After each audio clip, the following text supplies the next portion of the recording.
This video is a list of 12 practical ways to build a strong marriage. Let's jump into it.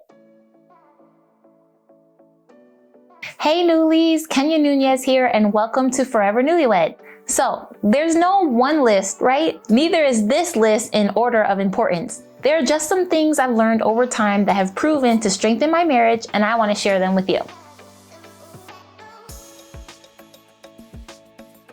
Number 1, develop and apply effective communication skills. I've said it once and I've said it 1,000 times. Communication is massively important. Intentionally listening more. Be mindful of your tone, vocabulary, and attitude when you speak. Create a safe place for you both to be completely honest. Number 2, be quick to forgive. I just started a whole series on forgiveness. Why? Because it's one of the more challenging aspects of marriage. Furthermore, when you've made a mistake, be quick to admit it and humbly ask for forgiveness. Number 3, always answer the phone when your spouse is calling. So I learned this one from watching my senior pastor interact with his wife, and I'll add this: try your best to keep your phone turned off or on silent when you're spending quality time with each other. Number 4, pray together. One of the most intimate things you can do together as a couple is pray together. Seeking the Lord together in prayer strengthens your bond with God and each other. Number 5, make sex a priority. Sex is an important element of a strong marriage, but it is not the only factor that helps build one. Be sure to incorporate those communication skills even when it comes to sexual intimacy. Number 6,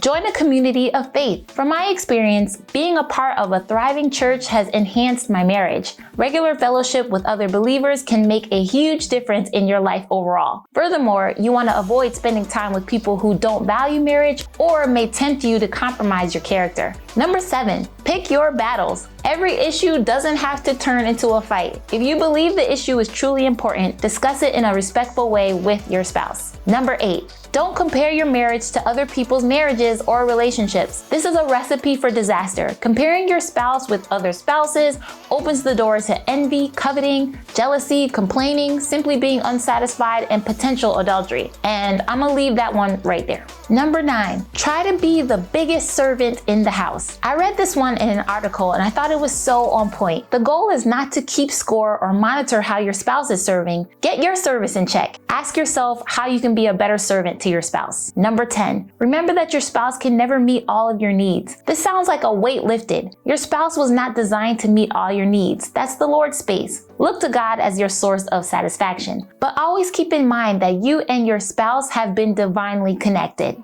And continue to foster healthy friendships and family bonds for even more balance in the marriage. Number 11, praise your spouse often. When was the last time you really praised your spouse for all they do? Make genuine praise for your spouse a daily activity. Furthermore, remember to be kind. Sometimes we give praise and kindness to everyone else but our spouse. Number 12, lastly, remember that even in a prospering marriage, it is common for one spouse to be feeling stronger than the other. It's normal for the husband and wife to take turns being strong for each other, especially in the instances when the other feels weak. Thanks for joining me. Please share in the comments below some tips you have for building a strong marriage.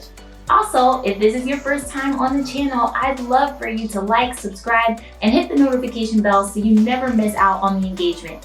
See you next week.